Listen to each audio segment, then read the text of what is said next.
MCQs में 8 या 9 MCQs turning MCQs थे और उन्हीं 8-9 एमसीक्यूज में आपको आपकी कैटेगरी का, आपके लेवल का पता चलेगा। बाकी ऑन द सरफेस एमसीक्यूज है, मेजॉरिटी लोगों के लिए आसान है।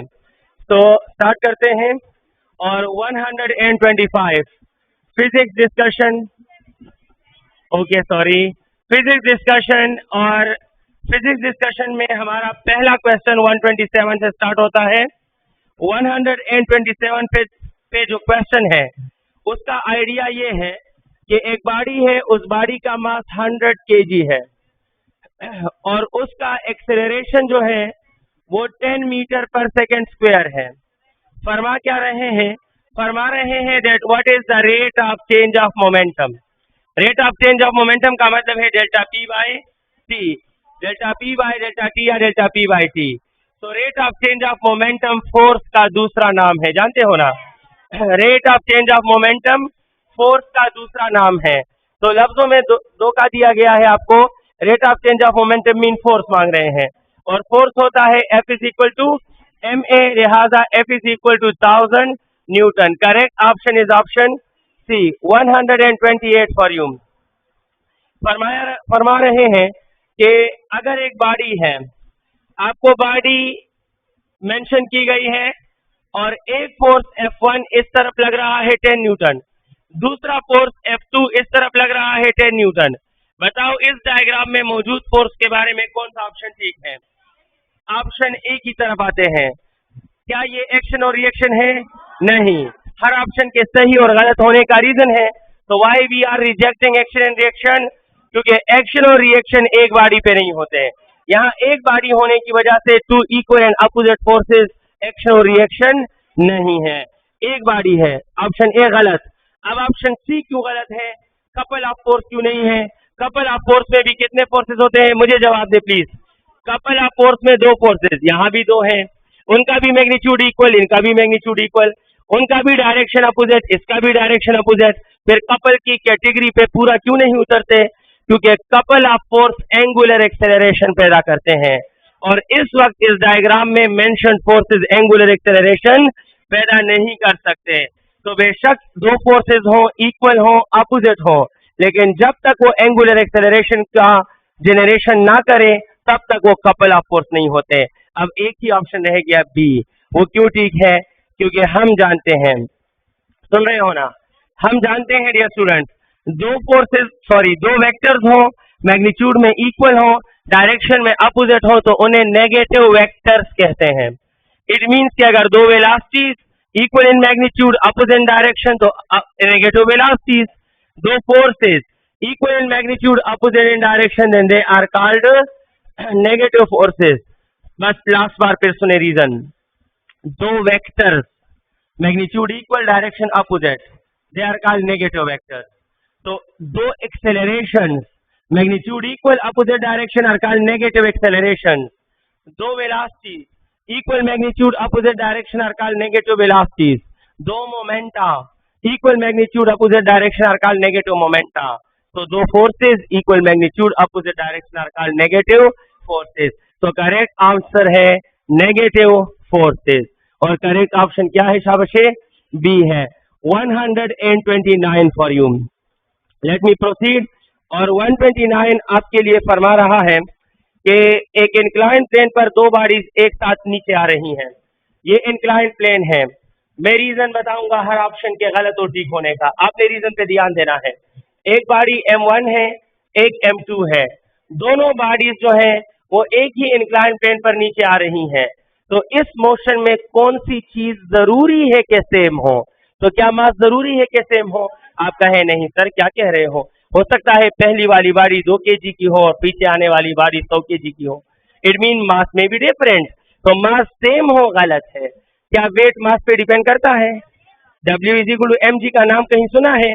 Very good. तो इट मीन अगर मास सेम नहीं है तो वेट भी, तो मैं कैसे कहूं कि इंक्लाइन प्लेन पर आने वाली बॉडीज का वजन हमेशा सेम होगा? डिफरेंट भी हो सकता है। लेकिन आपको पता है कि इंक्लाइन प्लेन पर एक्सेलरेशन का फार्मूला है g sin थीटा। क्या g दोनों के लिए सेम है? यस। एक ही इंक्लाइन प्लेन का मतलब है कि थीटा भी दोनों के लिए तो अगर थीटा भी सेम, जी भी सेम, तो एक्सेलरेशन दोनों का same. So which quantity must be same on inclined plane? That is acceleration. कौन सा ऑप्शन ठीक है? सी सही है ना? Okay 130 for you dear student. 130 क्या फरमा रहा है? ये कह रहे हैं कि एक प्रोजेक्टाइल है, उसको आपने प्रोजेक्ट किया, एंगल भी दिया है, वेलोसिटी भी दिया है, मास भी दिया है, उसका समिट पर जाकर काइनेटिक एनर्जी क्या होगी? तो दुनिया जानती है, इसलिए हम मानते हैं कि समिट पर जो काइनेटिक एनर्जी होती है वो हाफ एम वी स्क्वायर का square theta. It is the equation of kinetic at summit. So I have to put the values only 1/2, mass 10, velocity 10 square, or angle is 60 degree, but with a square. So dear students, 1/2 or 10 square 100 multiplied by 10,000. Cos of 60 1/2 है, लेकिन square इसको 1/4 बना देगा। आप calculation को खुद try कीजिएगा। अच्छा ये और ये इसको 500 कर देगा, ये इसको 125 जॉल पे गिरा देगा। And the correct option is option भी सही है। हमारा नेक्स्ट क्वेश्चन है 131। 131 फॉर यू क्या कह रहा है? आपसे फरमाया जा रहा है कि अगर वेलोसिटी ऑफ प्रोजेक्शन 9.8 हो, अगर एंगल ऑफ प्रोजेक्शन 30 हो, तो टाइम ऑफ फ्लाइट क्या होगा? तो कौन नहीं जानता कि time of flight 2v sin theta divide by g है। तो टाइम ऑफ फ्लाइट 2v कितना है? 9.8 साइन, और थीटा कितना है? 30 डिवाइड बाय जी की वैल्यू भी मैं क्या पुट कर लेता हूँ? 9.8 कैंसल, बट साइन 30 इज 1/2, तो 2 cancel. The time of flight is 1 second. Correct option in the question is option A. 131 में ए टिक है। 132 आपके नाम on the board. An object in motion has momentum this one. एक body motion कर रही है, उसका मोमेंटम 15 है, उसका स्पीड 5 है, तो नामाकुल का मास कितना होगा? तो हमारे स्टूडेंट मास होता है मोमेंटम डिवाइड बाय स्पीड, और आप जानते हैं कि it is 15/5। The answer is 3 kg and the option is option D ठीक है। हमने 132 तक की बातें कर ली हैं। Now I am going to discuss the ideas of question number 133। तो let me share dear students 133 क्या है तो वो खुद देख लें। क्वेश्चन नंबर 133, एक ऑब्जेक्ट है, वो मोशन कर रहा है, कुछ इस तरह मोशन कर रहा है कि पहले 400 मीटर कवर करता है 4 सेकेंड में, फिर 100 मीटर कवर करता है 1 सेकेंड में। एवरेज स्पीड चाहिए, तो आप कहें सर एवरेज स्पीड का एक जिंदा इक्वेशन है, that is s1 + s2 divide by t1 + t2। तो ये है 400, ये है 100, ये है 4 और ये है 1। So you have to put the data and explore the answer. That is 500 divided by 5 and the answer is 100 meter per second. I think option B में है, B में है। अच्छा नेक्स्ट क्वेश्चन 134। 134 फॉर यू क्या फरमाता है? अच्छा gun है, बुलेट है, गन ने बुलेट को फायर किया है। बुलेट तो गन को फायर नहीं करती ना। Can you fire a gun by a bullet? Can you fire a gun by a bullet? Logic yes, मैं अपने बुलेट से आपके गन को फायर कर सकता हूँ। समझ आ गई है? We can fire a gun by a bullet, but if bullet is of some other gun and gun is of someone else, समझ आ गई है? We can fire if the gun is a target and I fire a bullet from a pistol, so I can fire a gun by my bullet. समझ आ गई है? It's also a logic. कैसे logic हो? अच्छा जनाब 134 क्या फरमाता है? सीख लें। The mass of gun given, mass of bullet given, दोनों के वेलोसिटीज का रेशो चाहिए। उम्मीद है यहाँ काफी स्टूडेंट बैठे हैं जिनके कानों में ये आवाज आ चुकी है मेरी कि गन और बुलेट का हर सवाल एक इक्वेशन का मोहताज होता है, और वो होता है मास of bullet, velocity of bullet, mass of gun, velocity of gun. Gun और बुलेट सिस्टम का हर क्वेश्चन इस इक्वेशन से सॉल्व होता है। अब ये रेशियो ऑफ वेलोसिटी मांग रहे हैं, तो इसको अकेला छोड़ दें। ये वेलोसिटी ऑफ गन इधर ले आइएगा, तो वेलोसिटी ऑफ बुलेट और velocity of gun is mass of gun into velocity, sorry, mass of bullet. तासुकुएश पदे वेलोसिटी ऑफ बुलेट और गन का रेशो मांग रहे हैं, तो मैंने एक तरफ किया, मास से दूसरी तरफ। अब वैल्यू पुट करें, मास ऑफ गन 10 kg है, मास ऑफ बुलेट 0.1 है, और 10 divide by 0.1 will give you 100, so the ratio is 100:1 and the option is option D ही ठीक है। हमारा नेक्स्ट क्वेश्चन है, and question number 135, that is 135 सवीरात खाना, time rate of change of velocity is 2 units. Time rate of change of velocity को जहन मुबारक में ले आओ, तो आपको मिलेगा कि ये क्या है, ये चीज है time rate of change of velocity. तो ये time rate of change of velocity आपको क्या मिला है, 2 मिला है, और ये दरअसल क्या है, एक्सेलरेशन। तो सिर्फ छोटा सा फरेब है, मामूली सा, वो क्या है कि एक्सेलरेशन को एक्सेलरेशन नहीं कहा, कान को ऐसे नहीं पकड़ा गया, ऐसे पकड़ा है। समझ आ गई है? समझ गए हो? आप अपना कान पकड़ सकते हो। Delta v by t is equal to 2, यानी दरअसल एक्सेलरेशन 2 है, क्योंकि rate of change of velocity acceleration है। फरमा रहे हैं कि body is under the effect of the force. Force कितना है, नेट फोर्स चाहिए, मास है 100, तो अब तो समझ गए हो कि F is equal to ma, यानी आंसर क्या होगा, 200 होगा। और कौन सा ऑप्शन ठीक है, बी ठीक है ना? ओके, बी सही है। 136 on the board for you people. ये फरमाता है प्रोजेक्टाइल है, फेंका गया है, बताओ कि टाइम टू समिट और टोटल टाइम का रेशो क्या होगा। तो एक स्मॉल टी है, एक कैपिटल टी है। आप जानते हो कि it is the time of half motion and it is the time of complete motion. तो कंप्लीट मोशन का टाइम हाफ मोशन के डबल होता है। अगर मैं गलत कह रहा हूं तो मैं चेंज कर दूंगा, मैंने सही कहा ना? कंप्लीट मोशन का टाइम हाफ मोशन के, तो हाफ मोशन का टाइम स्मॉल टी है, तो कंप्लीट का टाइम उसके डबल होगा, तो 2t लूंगा। ये और ये cancel, the ratio is 1:2 and I will get the option is option C. 137 आपके लिए। Velocity of moving body become 4 time, ये पहला टर्निंग क्वेश्चन है। अब तक जो क्वेश्चन थे ये नॉर्मल थे, ये नॉर्मल थे। It is the first turning question. ये उन क्वेश्चन में से है जो 100 में से 9, 10, 15 लोग ठीक करते हैं, बाकी उसमें 2 का खा जाते हैं। तो the first turning question round about 7 to 8 ऐसे हैं इसमें। अच्छा, 137 डियर स्टूडेंट, मैं इसको इधर सॉल्व करता हूँ। इस क्वेश्चन की औकात थोड़ी ऊंची है, तो इसको ऊंचाई दे देते हैं। 137 मेरे पास क्वेश्चन क्या है, फरमा रहे हैं, हाँ, क्वेश्चन ये है कि ये जमीन का सरफेस है, क्या है शाबाश, ये जमीन का सरफेस है, और यहाँ पर एक बॉडी ये मोहतरम है, ठीक है, और मेरे ख्याल में मोशन है, बिकम 4 टाइम सही है, ये वाला नहीं है। मैंने दूसरे क्वेश्चन को रीड करके एक्सप्लेन करना शुरू किया। क्वेश्चन वही है, लेकिन एक्सप्लेन करने में मैंने दूसरा डेटा ले लिया। कह रहे हैं कि एक बॉडी है, उसकी इनिशियल काइनेटिक एनर्जी 10 जॉल है। एक बॉडी की इनिशियल काइनेटिक एनर्जी 10 जॉल है। अचानक आप लोगों ने अपने इंटरेस्ट पे इसकी वेलोसिटी कितने कर दी शाबाशे, 4 टाइम। अच्छी खासी वो बॉडी बेचारी 10 जॉल की काइनेटिक एनर्जी से कंटिन्यूसली मूव कर रही थी। फिर हम में से किसी ने उसकी वेलोसिटी को 4 गुना कर दिया, और हम जानते हैं कि काइनेटिक एनर्जी का वेलोसिटी के स्क्वायर के साथ क्या रिलेशन है, और डायरेक्ट रिलेशन ऐसा बंधन होता है कि जो वेलोसिटी पे गुजरेगी वो उससे पहले काइनेटिक पे गुजर जाएगी। समझ आ गई है? या इसके साथ ही काइनेटिक पे गुजर जाएगी। तो इफ वेलोसिटी बिकम 4 टाइम्स, तो काइनेटिक भी चेंज होके रहेगी। And my dear students, if I say कि यहाँ 4 टाइम, तो 4 का स्क्वायर इसको कितने टाइम कर देगा? इसका मतलब है कि वेलोसिटी 4 टाइम हो जाए तो फाइनल काइनेटिक एनर्जी कितने टाइम हो जाएगी? अब 16 तो अपनी जगह पे है, लेकिन पहले कितनी थी? तो 10 के 16 कर दो तो 16, तो इट मीन कि kinetic energy will become, kinetic energy will become कितने टाइम? 160 हो गई। अब ऑप्शन क्या है?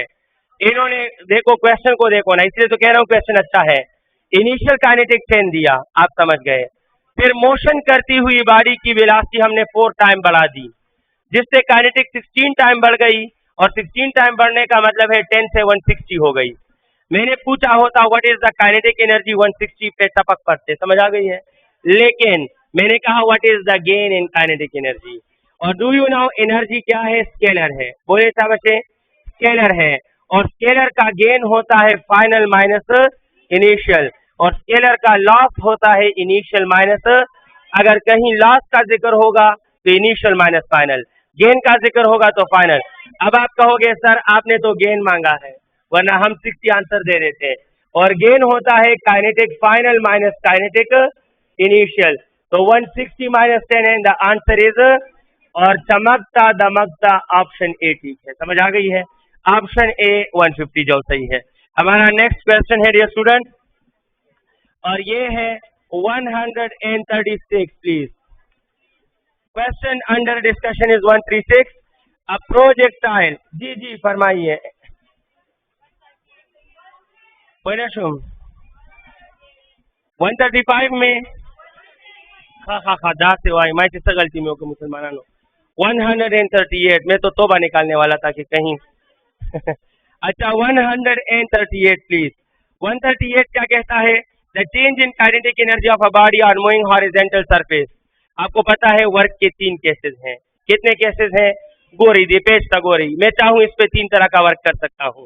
काइंडली मेरा साथ दे, इधर देखें। मैं इस बॉडी मोहतरम को हॉरिजॉन्टल मूव करूं तो my work is equal to only change in kinetic energy. मैं इसको सिर्फ वर्टिकली मूव करूं तो my work is change in potential energy. लेकिन अगर मैं इसको इंक्लाइन मूव करूं विद चेंज इन मोशन तो हाइट भी चेंज हो रहा है, मोशन भी चेंज हो रहा है, तो इस दौरान वर्क होगा change in kinetic plus change in potential. कुछ समझ आ गई है? अब बताओ स्टेटमेंट में क्या कहा है कि एक बॉडी है उसको हॉरिजॉन्टली मूव की गई है और चेंज इन काइनेटिक 40 है तो वर्क भी, क्योंकि हॉरिजॉन्टल मोशन में वर्क सिर्फ, ये सिर्फ देख रहे हो ना, तो ये याद रखना इट इज सिर्फ change in kinetic energy when motion is horizontal. So my dear student change in kinetic 40 joule तो वर्क भी 40 जूल होगा। कौन सा ऑप्शन ठीक है इसमें? ए ऑप्शन ठीक है।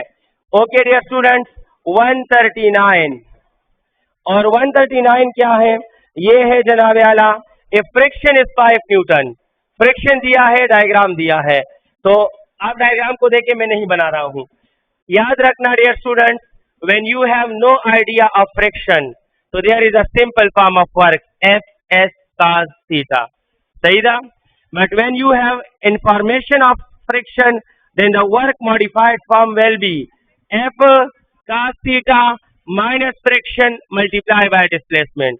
This equation will be used for work when there is some information about friction. F cos theta minus friction multiplied by displacement. अब क्वेश्चन में फ्रिक्शन है, अप्लाइड फोर्स कितना है? 10, एंगल क्या है? 0 डिग्री। आपको कैसे पता? डिस्प्लेसमेंट और फोर्स का डायरेक्शन क्या है? और when direction of force and displacement are same, angle between them is, तो cos of 0। फ्रिक्शन कितना कहा है? 5, और डिस्प्लेसमेंट कितना है? 10, तो cos 0 1, तो 10 minus 5 is 5 multiplied by 10, the work done is 50 joule and option is C, B रहेगी। मैम B लो, ऑप्शन B है 140 140 जनाब। If same force and displacement, ये भी अच्छा क्वेश्चन है। सेकेंड अच्छा क्वेश्चन, कहते हैं कि मुझे आप 2 वर्क्स का रेशो बता दो।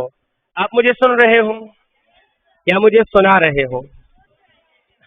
कहो सर ना आपको सुन रहे हैं ना आपको सुना रहे हैं। आपको सुन नहीं रहे यह अलग बात, लेकिन आपको नहीं अपनी फ्रेंड को आसपास में बातें कर रहे हैं उसको सुना रहे हैं, ऐसा तो नहीं है ना? नहीं जनाब आप गलत कह रहे हो। अगर आप फ्रेंड से भी बातें कर रहे हो तो मैं भी सुन रहा हूँ, बाकी भी सुन रहे हैं। समझ आ गई है?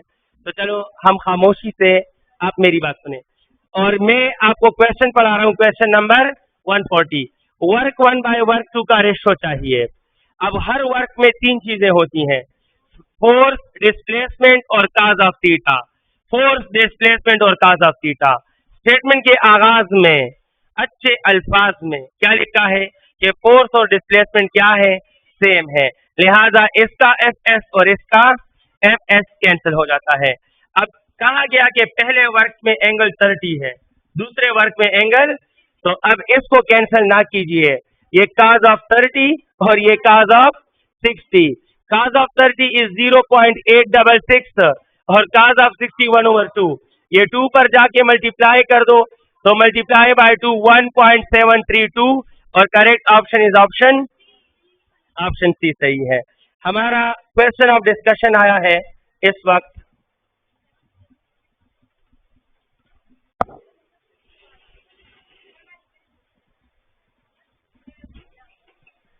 वही ठीक है, उधर रिकॉर्डिंग हो रही है।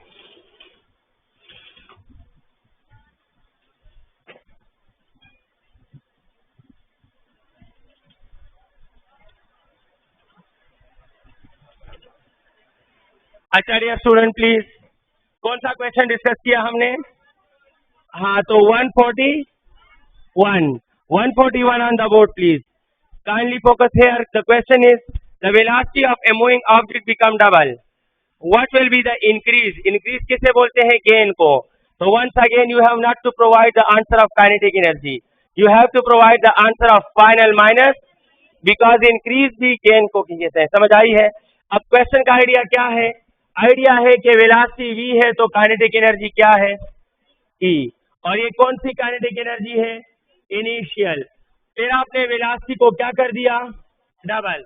लेकिन जब वेलोसिटी 2v हो जाए तो काइनेटिक तो स्क्वायर के साथ रिलेटेड है, और इसका स्क्वायर तो 4 करेगा, तो ये 4e हो जाएगी, और ये कौन सी एनर्जी हो जाएगी? बट अगर हमसे कहा होता what will be the kinetic, मैं 4e ले लेता। कह रहे हैं what is the increase gain, तो फाइनल माइनस इनिशियल, तो इंक्रीज या gain 4e minus e, the answer is 3e, and the correct option in the question is option B. 142 आपके नाम क्या पैगाम कह रहे हैं? When a body is dropped from height h, it is again one of the best question in the test. Question ये है कि ये जमीन का सरफेस है, आपने काइंडली फोकस करना है। फरमा रहे हैं कि एक बॉडी है मोहतरम जिसका मास m, एक हाइट h से गिरने वाली है, अभी गिरी नहीं है, बॉडी मास m आवेजा है हाइट h पर, और हम जानते हैं कि यहाँ इसकी पोटेंशियल एनर्जी क्या होगी? इनिशियल क्या होगी? और इनिशियल पोटेंशियल एनर्जी होती है mgh होगी। वैल्यू नहीं है तो मैं सैंपल तो लूंगा। अब ये बॉडी गिर गई, क्वेश्चन सुने कितने मजे का क्वेश्चन है। ये बॉडी गिर गई, गिरते गिरते गिरते गिरते ऐसे मुकाम पर आ गई कि अब इसका हाइट है h डिवाइड बाय, अब जैसा हाइट वैसा पोटेंशियल, जानते हो ना, because potential energy is directly proportional to height. It mean के हाइट 3 टाइम कम हुआ तो यहाँ जो फाइनल पोटेंशियल एनर्जी होगी वो भी 3 टाइम कम हो जाएगी। अगर हाइट h से h बाय 3 यानी 3 टाइम कम हुआ तो पोटेंशियल भी mgh डिवाइड बाय 3, तो final potential energy mgh by 3 क्यों होगा? क्योंकि हाइट 3 पे डिवाइड हुआ तो पोटेंशियल एनर्जी भी, दोनों का कौन सा रिलेशन है? डायरेक्ट। समझ आ गई है? नहीं, क्वेश्चन तो ये नहीं पूछा, क्वेश्चन पूछा व्हाट इज द, क्वेश्चन अभी शुरू हुआ, अब तक आप ठीक कह रहे हो। तो इस मुकाम अजीम पर काइनेटिक एनर्जी बता दीजिए शाबाश। जिस पॉइंट पर अब ये बॉडी आई है इस मुकाम पर काइनेटिक क्या होगी?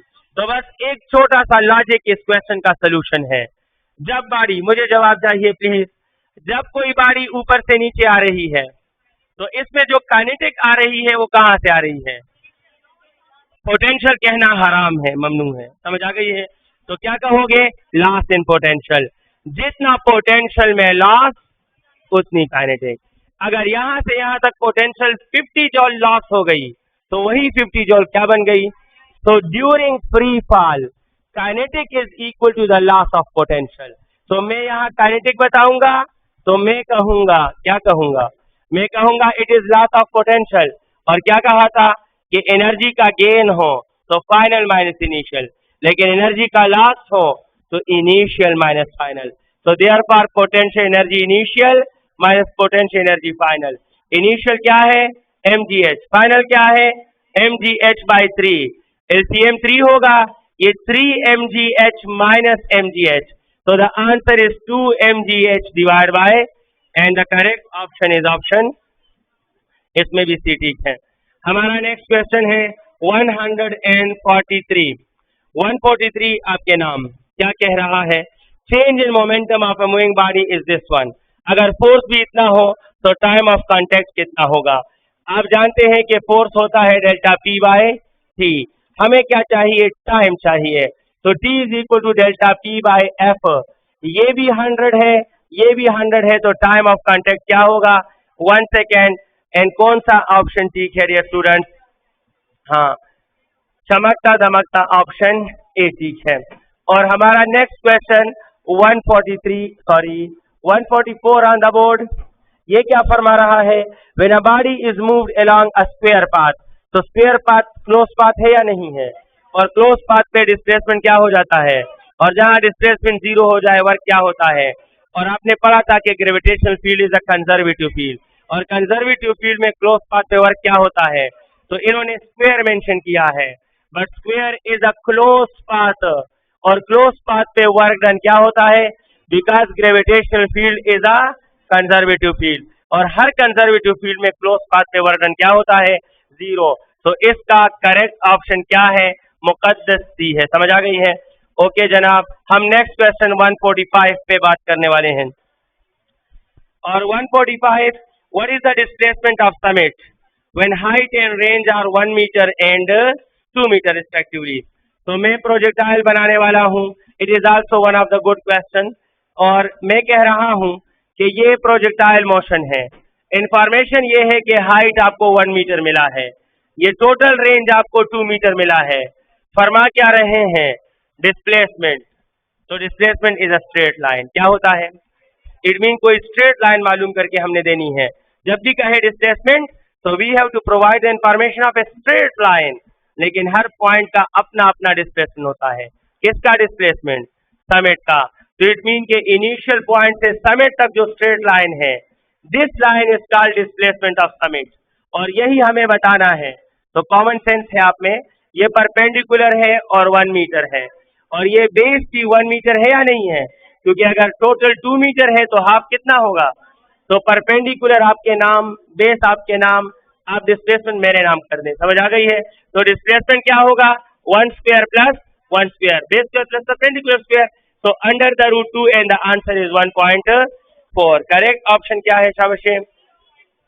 इसमें कौन सा ऑप्शन ठीक है? ऑप्शन सी सही है। Very nice. हम आगे बढ़ेंगे और हमारा नेक्स्ट क्वेश्चन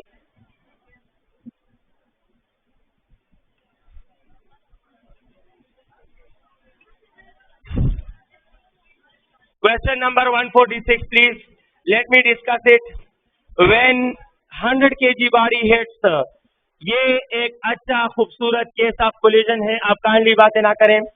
100 kg की बॉडी है और इसके रास्ते में छोटा सा 10 ग्राम का एक छोटा सा पार्टिकल पड़ा है, एक छोटी सी बॉडी पड़ी है रेस्ट में, और ये जाकर 5 मीटर पर सेकेंड से उस बॉडी को नेस्त नाबूद करने वाली है। समझ आ गई है? बताओ कि जब ये टकराएंगे तो टकराने के बाद इस बॉडी की 10 ग्राम की वेलोसिटी क्या होगी? तो क्या ये कोलिजन का जनरल केस है? No no, it's not a general case. General case में कोई शॉर्टकट नहीं होता हमारे पास, हमें U1 और U2 फार्मूलों से मालूम करने पड़ते हैं। ये एक स्पेशल केस है। क्या ये फर्स्ट स्पेशल केस है? नो, वहां मासेस इक्वल होते हैं। तो it is the second special case when a huge body hits a tiny object, और जब ह्यूज बॉडी टाइनी ऑब्जेक्ट को हिट करती है, आवाज सही दे। अच्छा डियर स्टूडेंट 146 को देखें। इसमें एक बड़ी बॉडी एक छोटी बॉडी को हिट कर रही है, और it is the third case of collision, sorry second special case of collision when a huge body hits a small tiny object.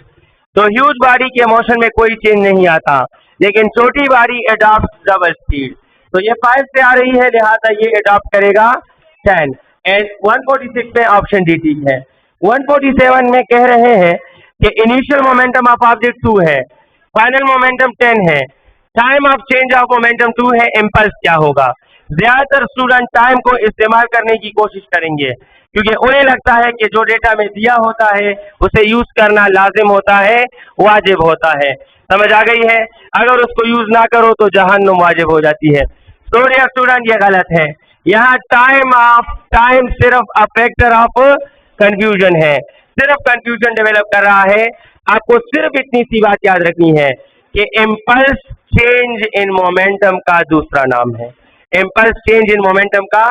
तो अगर वो आपसे इम्पल्स मांग रहे हैं तो गोया आपसे चेंज इन मोमेंटम मांग रहे हैं, और change in momentum is T F minus T I So 10 minus 2, the answer is 8 Newton into second. The correct option is option D. हमारा नेक्स्ट क्वेश्चन है, डी ठीक है या बी ठीक है? डी है योमेंटेगोरम। अब तो देखना जरूरी है। 147 डी ठीक है ना? मैंने सही लिखा है, देखो। तो 148 प्लीज, 148 ऑन द बोर्ड। फरमा रहे हैं an object use a rectangular track. ये भी अच्छा क्वेश्चन है, आप साथ देंगे। ये है एक रेक्टेंगल, रेक्टेंगल का लेंथ 4 मीटर है, ये विड्थ नहीं है, विड्थ है, और विड्थ जो है 3 मीटर है। क्वेश्चन का आइडिया ये है कि एक बॉडी यहां से रवाना हुई इनिशियल पॉइंट और आधे रेक्टेंगल पर मोशन कर गई। हाफ रेक्टेंगल कहाँ है? तो हाफ रेक्टेंगल मीन के इधर से इधर और इधर से इधर आई होगी। तो ये इस बॉडी का कौन सा मुकाम होगा? और इस मोशन में आप हमें स्पीड और वेलोसिटी का रेशियो बता दो, मैग्नीट्यूड ऑफ वेलोसिटी का और स्पीड का रेशियो बता दो। तो दुनिया जानती है, हम मानते हैं कि स्पीड होता है distance divide by time, velocity होती है डिस्प्लेसमेंट डिवाइड बाय टाइम। अब इस रेशियो को मैं रीअरेंज करने वाला हूँ। अरेंज इस तरह करूंगा कि s बाई टी ऐसे ही लिखूंगा।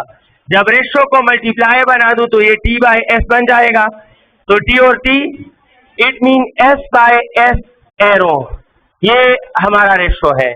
अब आपको बताया गया होगा, आपने सुना होगा, समझा होगा कि डिस्टेंस वो होता है जो हम यूज कर लेते हैं, जो मोशन में यूज है वो डिस्टेंस है, और जो इनिशियल और फाइनल के दरमियान गैप है वो डिस्प्लेसमेंट है। डिस्टेंस और डिस्प्लेसमेंट में क्या फर्क है? डिस्टेंस वो होता है जो मोशन में इस्तेमाल होता है, और डिस्प्लेसमेंट वो होता है जो इनिशियल और फाइनल के दरमियान अवेलेबल गैप है। तो क्या बॉडी इस रेक्टेंगुलर पाथ पे जाकर 4 मीटर यूज कर चुकी है? क्या 3 मीटर यूज कर चुकी है? तो the total use is 3 and 4 use 7। और गैप क्या है? क्या ये गैप है या नहीं है?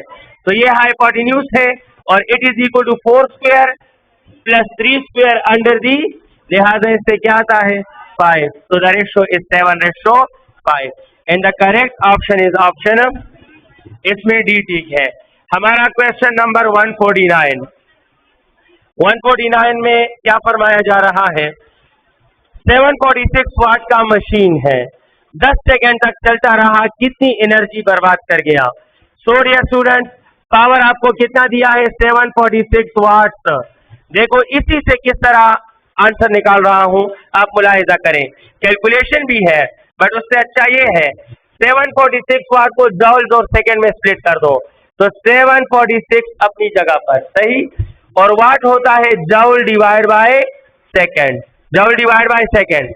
अब इसको देखिए, 746 जॉल डिवाइड बाय सेकेंड, इसका मतलब क्या है? इसका मतलब है कि ये मशीन 1 सेकेंड में कितने जॉल का रही है?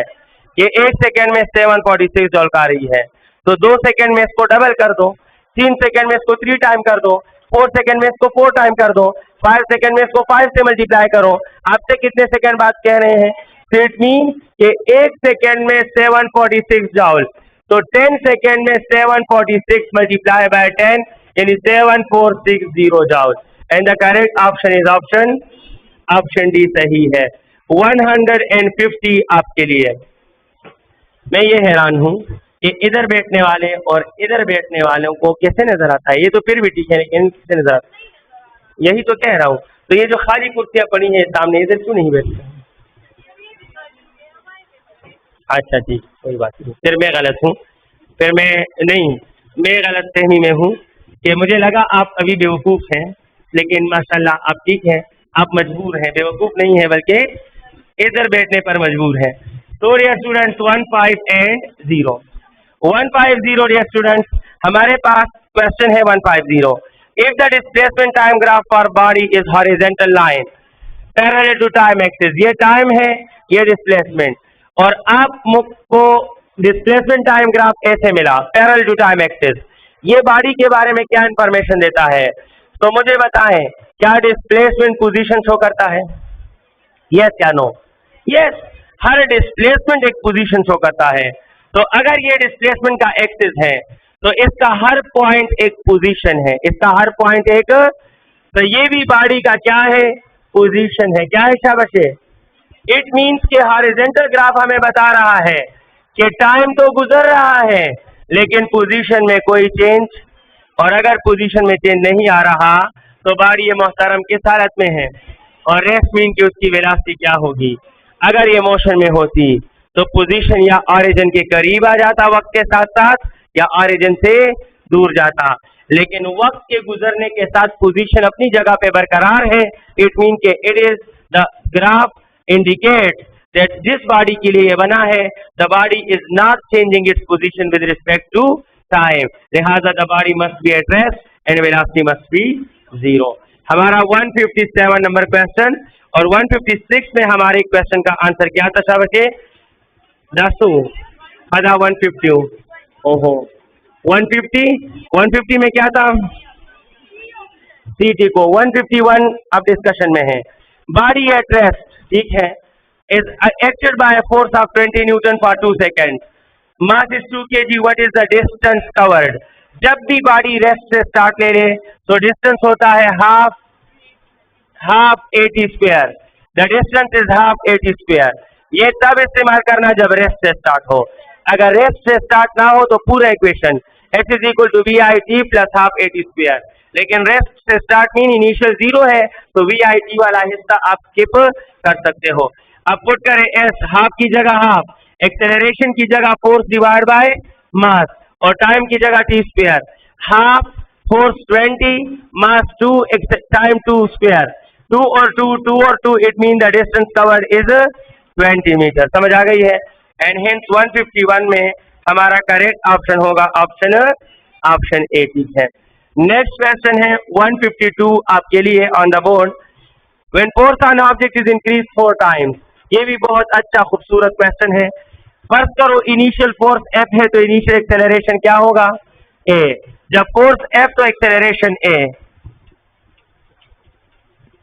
फोर्स F है एक्सेलरेशन A है। फरमा क्या रहे हैं, अचानक आपने फोर्स को क्या कर दिया?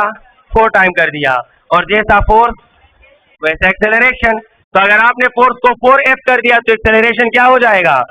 अब ये इनिशियल एक्सेलरेशन है और ये फाइनल, और कह रहे हैं कि what is the ratio of initial and final. तो इनिशियल एंड फाइनल का ए कैंसिल, तो the ratio is 1:4, and the correct option of the question is option B सही है। 153 ऑन द बोर्ड।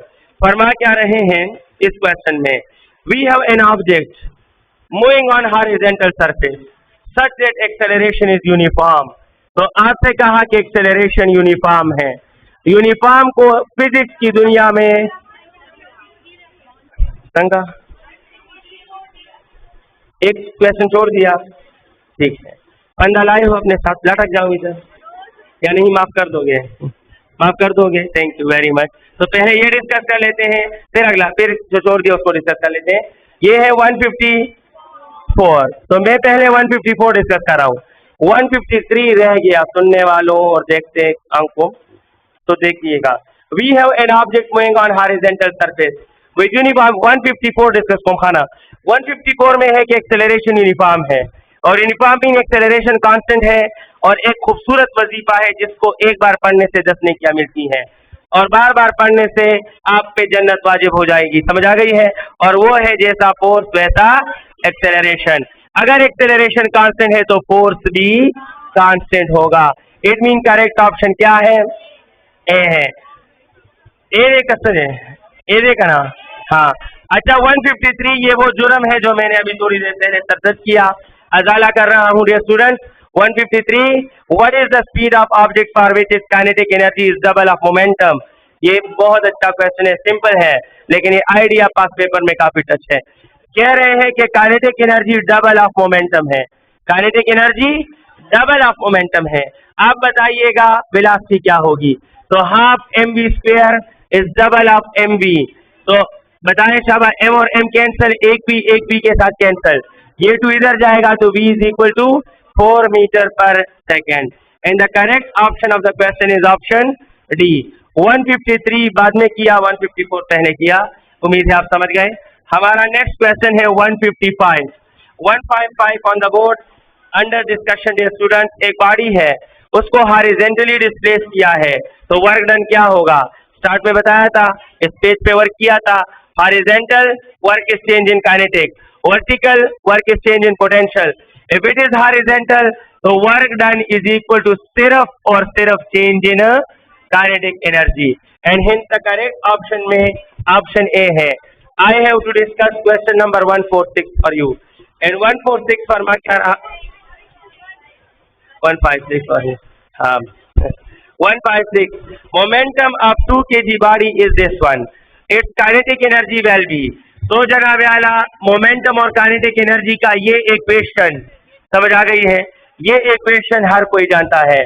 तो मोमेंटम कितना है 5 स्क्वायर 2 और 2, तो ये 25/4, द आंसर इज 6.25, और ऑप्शन बी है या सी है? सी है, सी है, ऑप्शन सी ठीक है। 157 आपके लिए क्या फरमा रहा है? फरमा रहा है एक फ्री फॉलिंग ऑब्जेक्ट है, ये 4 सेकेंड में कितना डिस्टेंस कवर करेगा? फॉर फ्री फॉलिंग बॉडी पहले सेकेंड का डिस्टेंस s1, ये 1 टाइम्स ऑफ g/2 होता है, इसमें इवन नहीं होता, हर नंबर ऑड होता है। तो सेकेंड का डिस्टेंस s2 3g/2, तीसरे का s3 5g/2, और चौथे का s4 7g/2। तो इसमें पुट करें, आपसे 4 सेकेंड वाला s4 मांग रहे हैं, so you have to put 7 10/2 and the answer is 35 metre. I don't know, option B है ख्याल में, क्या मिनट बी सही है, बी सही है, ये है बी। और 158 डियर स्टूडेंट, क्वेश्चन नंबर 158, इस डायग्राम में कहा गया है कि कौन सा ऑप्शन ठीक है? बताओ, ग्राफ कौन सा ग्राफ दिया है? एक टाइम है और एक in the shape of graph is inclined. How many shapes are possible? 3, horizontal, inclined और curved. Horizontal of displacement time shows body is at rest, यहाँ तक ये देखो, और inclined mean the body is moving with constant velocity. देखो, जब graph ऊपर जा रहा है और एक ही स्लोप से जा रहा है, तो आप जानते हैं कि डिस्प्लेसमेंट टाइम ग्राफ का स्लोप किसके बराबर है? लेकिन आप जानते हैं कि स्ट्रेट लाइन का स्लोप क्या होता है? इट मीन के वेलोसिटी क्या होगी? Velocity will be constant. Student, correct option moving with constant velocity. देखिए हम सी टिक दिखाना। हमारा नेक्स्ट क्वेश्चन है, और ये है 159। We are on the verge of completion. 159 dear students, an object is moving under the effect of 1000 Newton with 10 meter per second increase per 2 seconds. अब धोखा मत खाइएगा, फोर्स आपको दिया है 1000 न्यूटन। कहते हैं कि चेंज इन वेलोसिटी है, कितना है? नक्का दी 10। चेंज इन वेलोसिटी है 10 metre per second. Increase in velocity mean change in velocity, increase in velocity mean, तो फोर्स इतना है, चेंज इन वेलोसिटी इतना है। ये चेंज आने में टाइम लगा है कितने सेकेंड? 2 सेकेंड। बताओ कि बॉडी ये अजीम का मास कितना होगा?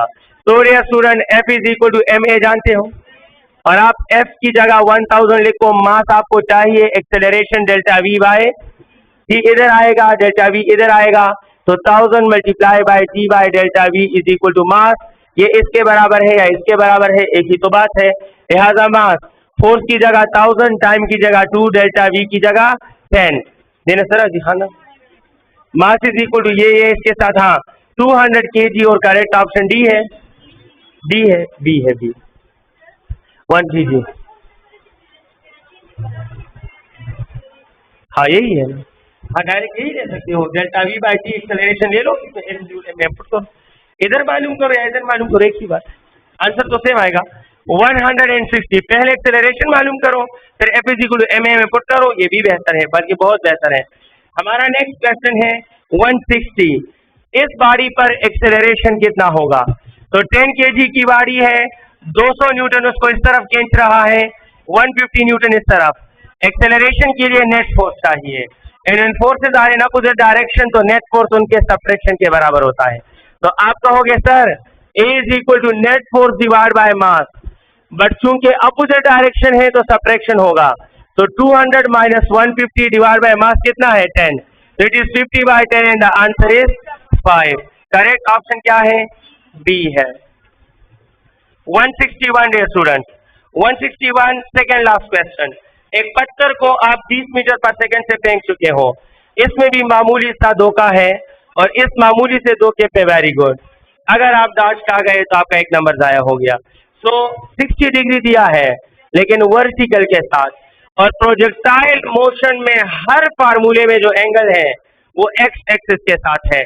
That is not the angle with Y axis, that is always the angle with X axis. So धोखा ये है, फरेब ये है जनाब कि प्रोजेक्टाइल को 20 से फेंका है, अच्छी बात है, लेकिन हमें ये एंगल 60 दिया है और इक्वेशन में हम ये वाला एंगल इस्तेमाल करते हैं। लिहाजा 60 को देखकर आपने क्या इस्तेमाल करना है, आपने 30, जिसने 60 पुट किया उसने गलत किया। मैंने पत्थर फेंका 20 मीटर पर सेकेंड से, वाई एक्सिस के साथ 60 है, आपके काम का एंगल 30 है। बताओ कितनी देर ये हवा में रहेगा, यानी टाइम ऑफ फ्लाइट चाहिए। क्या चाहिए? Time of flight. Time of flight है 2v sin theta divide by g। 220 sine of 60 नहीं बल्कि 30। हमें एक्स एक्सिस के साथ एंगल दरकार है, और ये 10, ये और ये कैंसल, साइन ऑफ 30 1/2, ये और ये कैंसल, तो approximately it is equal to 2 second. The correct option is option D. The last question is the leader of the question. ये जो आखिरी क्वेश्चन है डियर स्टूडेंट, मैं इसको इधर सॉल्व करूंगा ताकि आप देख सको। तो डियर स्टूडेंट, ये मैं रिमूव कर सकता हूं, वीक शाबाशी। आखिरी क्वेश्चन है और बहुत अच्छा क्वेश्चन है।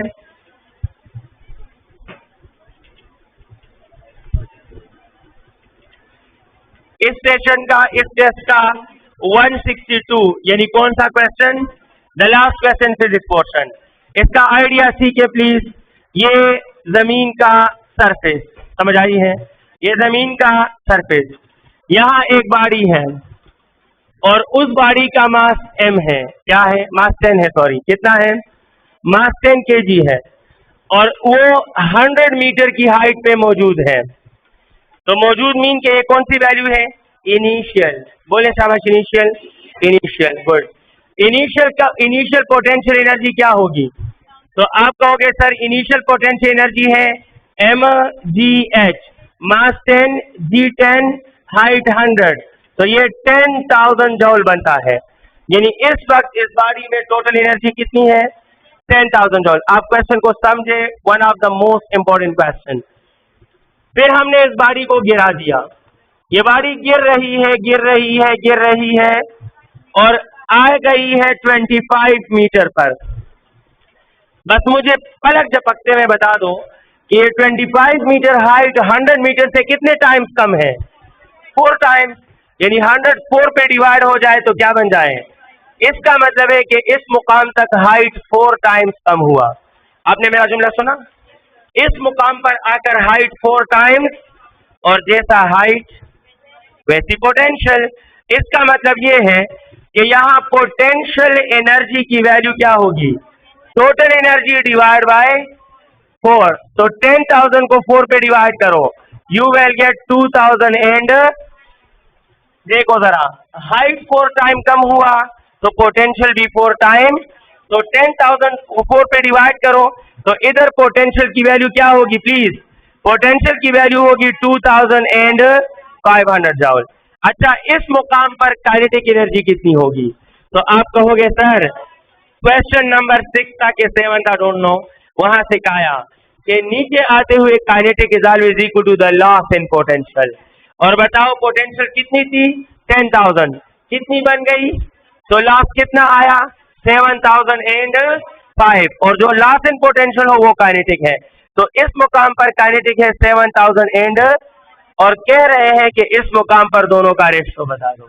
तो रेशो बन जाएगा 0 0 कैंसल, और ये 15 5,000 और ये 5 5,000, तो 15/5, 5 1s are 3, और ये 3:1। The answer is none of these and the option is D.